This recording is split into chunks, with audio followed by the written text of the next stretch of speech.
Hello everyone, welcome back to my YouTube channel. आज इस video में हम लोग इस्लामिक स्टडीज़ का जो ग्रेजुएशन का सिलेबस है एंट्रेंस एग्ज़ाम के लिए, उसका लास्ट टॉपिक डिस्कस करने वाले हैं, इस्लाम इन इंडियन सब कॉन्टिनेंट। सो यहाँ पे जो है सारे टॉपिक्स ऑलरेडी अपलोड हो गए हैं चैनल पे। डिस्क्रिप्शन में आपको लिंक मिल जाएगा। जितने भी सिलेबस में मेंशन है टॉपिक, वो सारे टॉपिक ऑलरेडी मैं आप लोगों के साथ डिस्कस कर चुकी हूँ। उन सारी वीडियोस के जो लिंक हैं वो आपको डिस्क्रिप्शन बॉक्स में मिल जाएंगे। और ये जो है हमारा लास्ट टॉपिक है, इस्लाम इन इंडियन सब कॉन्टिनेंट। सो यहाँ पे जो ये टॉपिक आज हम कंप्लीट करने वाले हैं। चैनल को आप लोगों ने अब तक सब्सक्राइब नहीं किया है तो चैनल को सब्सक्राइब कर दें। वीडियो अच्छी लगी तो वीडियो को लाइक कर दें। सो यहाँ पे जो है फर्स्ट चीज़ क्या है, इस्लाम के बारे में बताना है बेसिकली कि इंडियन सब कॉन्टिनेंट में जो इस्लाम है वो किस तरीके से स्प्रेड हुआ है, जो रिलेशंस रहे हैं।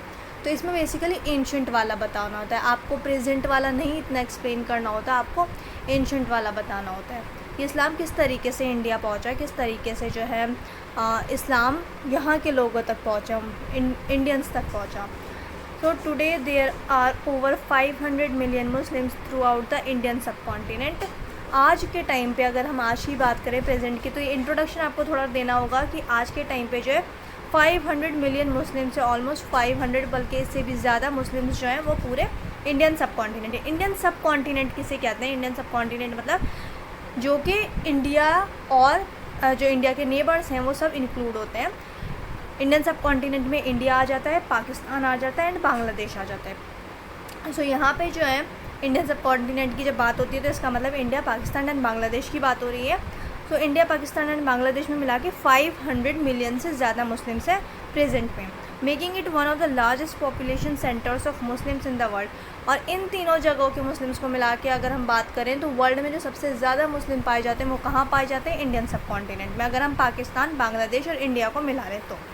Then since Islam first entered India, it has contributed greatly to the area and its people. So ये थोड़ा सा आपको इंट्रोडक्शन देना है कि पहले बता देना है कि आज जो प्रेजेंट में हम बात करें तो 500 मिलियन मुस्लिम्स जो हैं, बल्कि 500 से ज़्यादा जो है 500 मिलियन मुस्लिम से ज़्यादा जो है इंडिया में, इंडियन सब कॉन्टिनेंट जो है मुस्लिम्स हैं, जो कि वर्ल्ड का लार्जेस्ट पार्ट कवर करते हैं, जहाँ पे मुसलमान सबसे ज़्यादा है, मुस्लिम सबसे ज़्यादा है। और जब इंडिया पहली बार जब एंटर हुआ, मतलब जब रसूल अल्लाह आए, जब उन्होंने इस्लाम का जो इस्लाम की दावत देना शुरू करी लोगों को, तो उसी टाइम से क्या इन्फ्लुएंस दिखने लगा था इंडिया में। सो वही चीज़ अब हम आगे डिस्कस करने वाले हैं। The earliest Muslim Indians. तो अर्लीस्ट मुस्लिम इंडियंस में यहाँ पे सारी बातें होंगी जो कि रिलेशंस जो थे। ऐसा नहीं है कि जब इस्लाम आया या जब इस्लाम का हुक्म हुआ अल्लाह की तरफ से तो तब से ही इंडिया और अरब के रिलेशन से, ऐसा नहीं है, बल्कि जो प्री इस्लामिक अरेबिया था तब से रिलेशंस अच्छे रहे हैं इंडिया के और अरब के। So even before the life of prophet Muhammad Mustafa सल्लल्लाहु अलैहि वसल्लम in the 600s, Arab traders were in contact with India.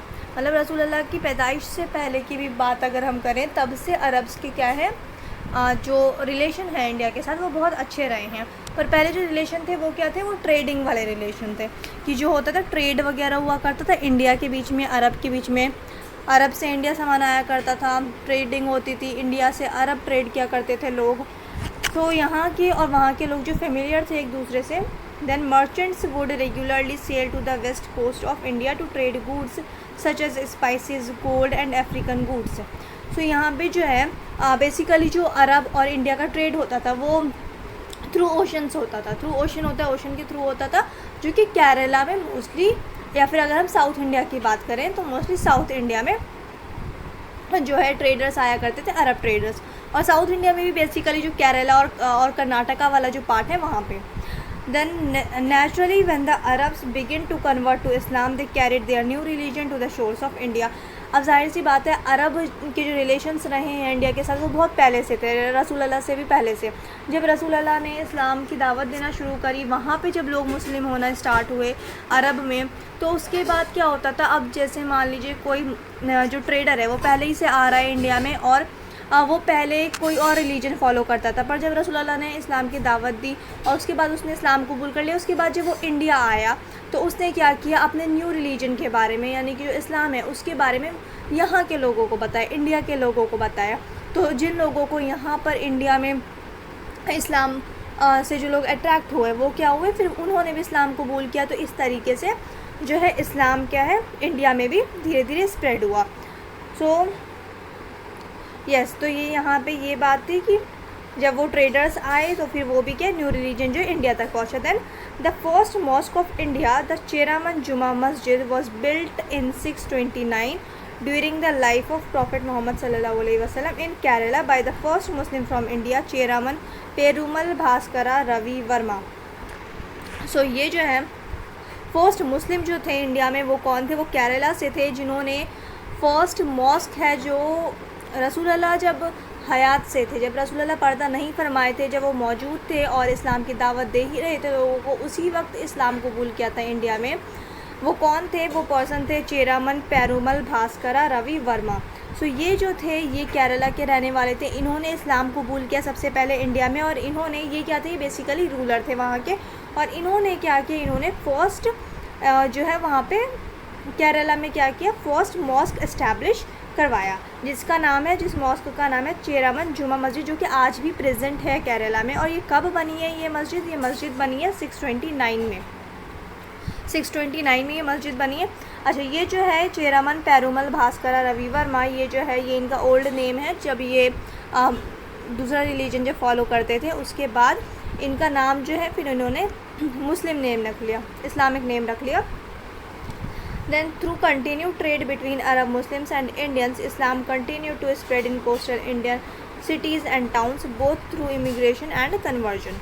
So उसके बाद जिस तरीके से ट्रेडर्स आए, धीरे धीरे इस्लाम इंडिया में फैलने लगा। केरला के साइड पे वहाँ पे फिर मस्जिद भी बनवाई, चेरामन जुमा मस्जिद, जो कि रसूल अल्लाह के टाइम पे ही, लाइफ टाइम में ही बनी थी इंडिया में, और ये बनवाया था। ये क्वेश्चन इंपॉर्टेंट है, ये आ जाता है एग्ज़ाम में MCQ में कि किसने बनवाई थी और कहाँ है।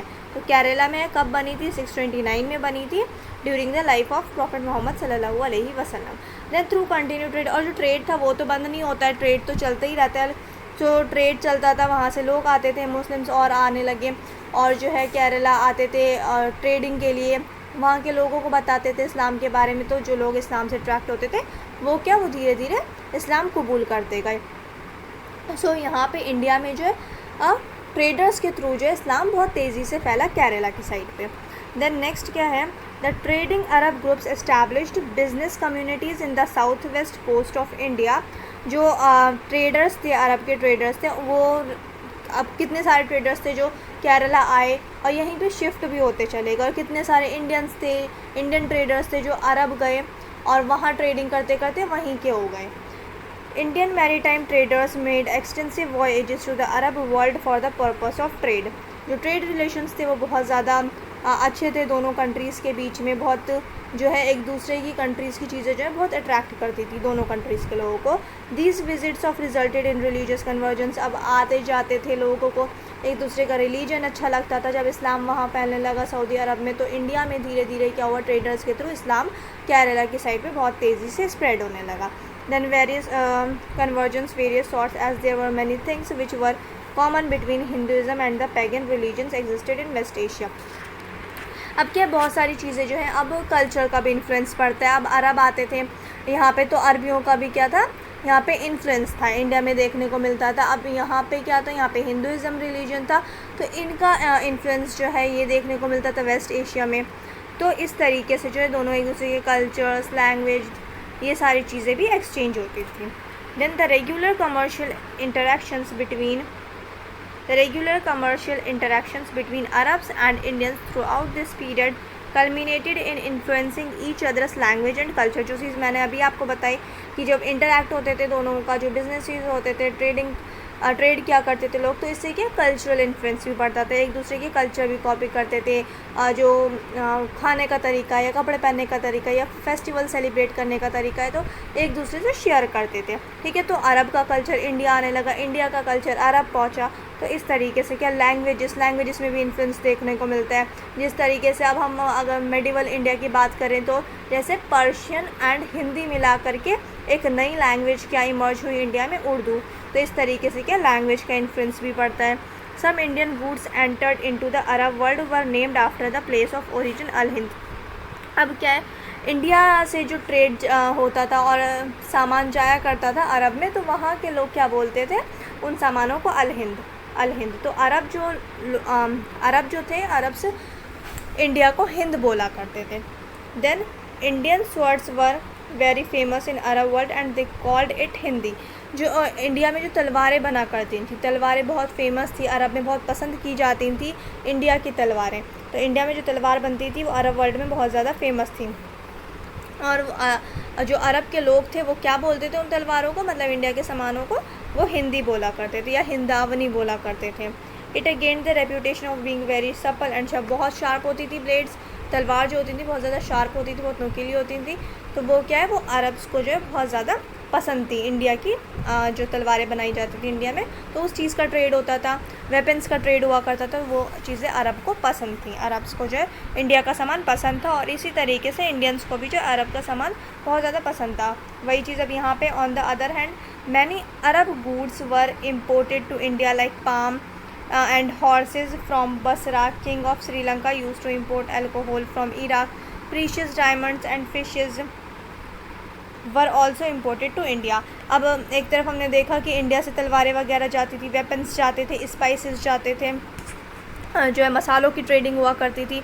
तो इसी तरीके से क्या अब अरब से भी जो है लोग ट्रेड करते थे। तो इंडिया में क्या होता था, जो जैतून है, खजूर है, ठीक है, जैतून हो गया, खजूर हो गया, फिर हॉर्सेस हो गए। हॉर्सेस जो है बसरा से, मतलब यहाँ पे अरब वर्ल्ड की बात की जा रही है तो उसमें क्या है, वो वहाँ पे वेस्ट एशिया पूरा आ रहा है, वेस्ट एशिया वहाँ इंक्लूड है। ये स्पेसिफिक सऊदी अरेबिया की बात नहीं हो रही जो प्रेजेंट में कंट्री है। उस वक्त जो इस्लाम का इन्फ्लुएंस था वो पूरे वेस्ट एशिया में धीरे धीरे था, जो इराक, ईरानी सारी कंट्रीज़ जो है उसमें इन्वॉल्व हैं, ठीक है। तो यहाँ पे जो है बसरा से क्या कहते हैं, हॉर्सेस जो है इंपोर्ट किया करते थे। श्रीलंका जो किंग था वो इराक से इंपोर्ट किया करता था अल्कोहल। दैन प्रीशियस डायमंड्स जो है वो वेस्ट एशिया से इंपोर्ट किए जाते थे इंडिया में। फिशेस जो है वो इंपोर्ट की जाती थी इंडिया में। तो ये इन सारी चीज़ों का क्या होता था, ट्रेड होता था। तो रिलेशंस जो थे अरब्स एंड इंडियंस के वो क्या थे, वो काफ़ी अच्छे रहे हैं और प्री इस्लामिक पीरियड से, ठीक है। ऐसा नहीं है कि इस्लाम के आने के बाद रिलेशन अच्छे हुए हैं या फिर मुस्लिम से इंडिया है, नहीं। उनसे पहले से ही क्या था, प्री इस्लामिक अरबिया, जो जाहिलिया पीरियड हम जैसे कहते हैं अरब वर्ल्ड में, तो उसे क्या था, वो जब से लेकर के और अभी तक रिलेशंस क्या अच्छे रहे हैं अरब्स के और इंडियंस के। Then despite trade relations Islam also spread in India through Arab rulers. अब ट्रेड रिलेशंस के अलावा भी क्या इस्लाम अरब रूलर्स के थ्रू भी क्या हुआ है, इंडिया में स्प्रेड हुआ है। जैसे कि जो the first expansion of Islam into India came during the Umayyad dynasty of caliphs who were based in Damascus. अब जो फर्स्ट मुस्लिम डायनेस्टी थी आफ्टर द 4 पायस कैलिफ, जो उमय्यद डायनेस्टी थी, फर्स्ट मुस्लिम डायनेस्टी थी, जो चारों खलीफाओं के ruling के बाद जो फर्स्ट डायनेस्टी इस्टेब्लिश हुई थी मुस्लिम डायनेस्टी, वो थी उमय्यद डायनेस्टी। तो अब उमय्यद डायनेस्टी के थ्रू जो है इंडिया में इस्लाम का इन्फ्लुएंस देखने को मिलता है। कैसे मिलता है और कब मिलता है वो यहाँ पे है। अब उमय्यद डायनेस्टी बेसिकली डेमेस्कस वगैरह की साइड पे फैली हुई थी, पहले अरब में था स्पेसिफिक, फिर धीरे धीरे उन लोगों ने क्या किया था, अपनी टेरिटरीज एक्सपेंड की थी। तो 711 में the Umayyads appointed a young 17-year-old man from Taif to extend, Taif कहाँ है, ताइफ जो है अरब में एक जगह है, to extend Umayyad control into Sindh. अब 711 में 700 AD 711 AD यहाँ पे जो कॉमन एरा की बात हो रही है, BC की बात नहीं हो रही। तो द उमय्यद्स जो रूलर थे उन्होंने क्या किया, एक 17 ईयर जो बॉय था उसको क्या किया, अपॉइंट किया। किस लिए, क्योंकि वो बहुत ज़्यादा क्या था, एक वॉरियर जिसे कहते हैं, तो अपनी टेरिटरीज़ को एक्सपेंड करने के लिए जो है अपॉइंट किया मोहम्मद बिन कासिम को, जो कि इनका क्या था कि मोहम्मद बिन कासिम इंडिया जाके सिंध को फ़तह करे। सिंध क्या था, सिंध प्रेजेंट क्या है, पाकिस्तान में है, बट पहले क्या था, पूरा इंडिया पाकिस्तान एक ही हुआ करता था। तो सिंध को कॉन्कर्ट करने के लिए मोहम्मद बिन कासिम को उमय्यद्स ने भेजा। Then he acquired control over Sindh in 712 AD और 712 में जो है मोहम्मद बिन कासिम ने फ़तह कर लिया सिंध। तो 712 में जो है इंडिया में भी मतलब इस्टेब्लिशमेंट हुई उम्मयद रूल की। Then leaders such as Mahmud of Ghazni and Muhammad Tughlaq expanded Muslim political domains without altering the religious और social fabric of Indian society. अब जो लीडर्स रहे जैसे कि महमूद गजनवी हो गए, या फिर मोहम्मद बिन तुगलक हो गए, या फिर कुतुबुद्दीन ऐबक हो गए, तो इन लोगों के थ्रू क्या हुआ है, जो एक्सपेंड हुआ है मुस्लिम इस्लाम जो स्प्रेड हुआ है इंडिया में, वो बहुत तेज़ी से होने लगा। क्योंकि बेसिकली क्या हुआ था, जो कुतुबुद्दीन ऐबक थे वो क्या थे, वो फर्स्ट फाउंडर थे स्लेव डायनेस्टी के, या फिर जो मुस्लिम डायनेस्टी इंडिया में पहले इस्टेब्लिश हुई है वो जिसे हम दिल्ली सल्तनत भी कहते हैं, तो वो किसके थ्रू है, कुतुबुद्दीन ऐबक जो थे उसके फाउंडर थे। तो वो क्या हुआ, इंडिया में फर्स्ट टाइम ऐसा हुआ कि किसी ने पूरे इंडिया पे जो है रूल किया किसी मुस्लिम ने, तो वो जो है उसका इन्फ्लुएंस पड़ा धीरे धीरे, ठीक है। तो वो चीज़ क्या लोगों को अट्रैक्ट करने लगी, जो लोग इस्लाम की तरफ अट्रैक्ट हुए उन्होंने इस्लाम कबूल कर लिया। तो इस तरीके से क्या है, इस्लाम जो है धीरे धीरे इंडिया में बाय द रूलर्स भी क्या हुआ, स्प्रेड हुआ। Then because pre Islamic India was entirely based on a caste system in which society was broken into separate parts. Conversion to Islam happened in a step by step process.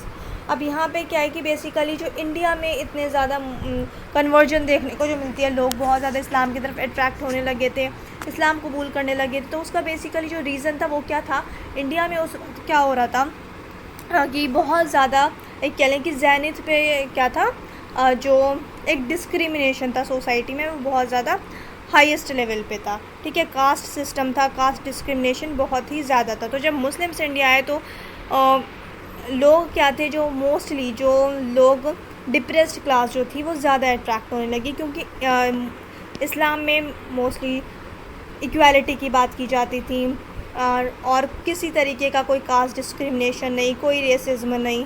तो इन सब चीज़ों से क्या होते थे, लोग attract होते थे।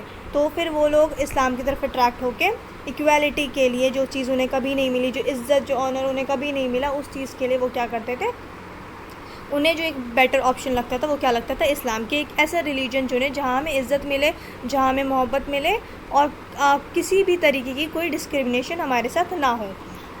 तो इसलिए लोग क्या हुए, ज़्यादा से ज़्यादा अट्रैक्ट होने लगे इस्लाम की तरफ और इस्लाम कबूल करने लगे। दैन ऑफर entire caste would convert to Islam at a time. धीरे धीरे भी हमें कन्वर्जन देखने को मिलता है कि एक इंसान हुआ, दो इंसान हुआ, तीन हुए, चार हुए, और कहीं कहीं पे हमें ऐसे भी एविडेंसेस मिलते हैं कि अक्सर क्या होता था, पूरी की पूरी कास्ट जो थी वो इस्लाम कबूल कर लिया करती थी। कोई एक दो पर्सन नहीं, मतलब 100, 200, 500, 1000 लोग एक साथ क्या करते थे, अपना रिलीजन जो है वो कन्वर्ट कर लेते थे, इस्लाम कबूल कर लिया करते थे। This would happen for many different reasons. अब ये जो है इसके बहुत सारे रीजन्स थे। Often however the equality Islam provided, वही चीज़ जो मैंने ऊपर बताई, अगर इस्लाम क्या है कि इक्वालिटी की बात करता है, इक्वालिटी प्रोवाइड करवाता है। और जो इक्वालिटी जो था वो मेन कंसर्न था लोगों का, क्योंकि उस वक्त कास्ट डिस्क्रिमिनेशन हो रहा था और लोगों को क्या था, बहुत ज़्यादा दिक्कतों का सामना करना पड़ता था, ठीक है। देन इस्लाम में क्या बात की गई इक्वालिटी की, तो वो लोगों को बहुत ज़्यादा अट्रैक्ट करती थी। कास्ट सिस्टम के थ्रू क्या होता था, बहुत ज़्यादा डिस्क्रिमिनेशन होता था सोसाइटी में, तो उस चीज़ से लोग इतने ज़्यादा परेशान हो गए थे, वो उस चीज़ से बाहर निकलना चाहते थे। In the caste system who you are born to determines your position in society. अब कास्ट सिस्टम में ऐसा होता था कि अब आप अगर कोई झाड़ू लगा रहा है, कोई सफाई कर रहा है, अगर उसके घर में आप पैदा हुए हैं तो इसका मतलब ये है कि आपको भी वही काम करना है, चाहे आपको बिज़नेस करना हो पर आप वो चीज़ नहीं कर सकते। पर अगर आप कोई बिज़नेसमैन हैं और आपको सोल्जर बनना है तो आप वो नहीं कर सकते, आपको बिज़नेस ही करना पड़ेगा। तो इस तरीके का सिस्टम था। या फिर अगर आप टीचर बनना चाहते हैं, आपको पढ़ना अच्छा लगता है, पर आपके फादर अगर बिज़नेसमैन है तो आपको बिज़नेस ही करना है, आप पढ़ लिख नहीं सकते। तो इस तरीके का पूरा सिस्टम था सोसाइटी का। There was no opportunity for social mobility और to achieve greater than what your parents achieved. हाँ, और ये था सोसाइटी में कि आप उससे ऊंचा नहीं सोच सकते, मतलब जो आपके फादर हैं आपको वही करना है, आप उनसे ऊंचा नहीं सोच सकते। अगर वो बिज़नेसमैन है तो आपको बिज़नेस करना है, अगर वो सफाई कर रहे हैं तो आपको भी सफाई करना है। तो इस तरीके का क्या था, पूरा सिस्टम था। By converting to Islam people had the opportunity to move up in society and no longer were subservient to the Brahmin caste. अब इस्लाम जो लोग कबूल कर रहे थे, कन्वर्ट हो रहे थे इस्लाम में, वो इसका रीज़न तो एक बहुत बड़ा था कास्ट सिस्टम, और उन्हें क्या था, इस्लाम कबूल करने के बाद वो क्या थे, सोसाइटी में बहुत इज्जत के साथ रह रहे थे लोग। और वो ब्राह्मण्स का जो कास्ट सिस्टम था, जो पूरा एक डिस्क्रिमिनेशन का पूरा प्रोपेगेंडा फैला हुआ था डिस्क्रिमिनेशन करने का, तो वो क्या था, उस चीज़ से लोग बच रहे थे और इस वजह से इस्लाम की तरफ और बुद्धिज़्म की तरफ बहुत ज़्यादा अट्रैक्ट हो रहे थे। तो यहाँ जो है हमने ये पूरा डिस्कस कर लिया है इस्लाम इन इंडियन सब कॉन्टिनेंट। स्टार्टिंग से देखा हमने कि इस्लाम किस तरीके से इंडिया में स्प्रेड हुआ है। तो बेसिकली 10 मार्क्स का क्वेश्चन होता है, तो इतना काफ़ी। अगर आप लोग अपनी तरफ से कुछ पॉइंट्स ऐड करना चाहें तो वो भी कर सकते हैं। अगर इतना भी लिखेंगे तो ये भी काफ़ी है। और चैनल को आप लोगों ने अब तक सब्सक्राइब नहीं किया है तो चैनल को सब्सक्राइब कर लें। वीडियो अच्छी लगे तो वीडियो को लाइक कर दें। अब मिलते हैं नेक्स्ट वीडियो में।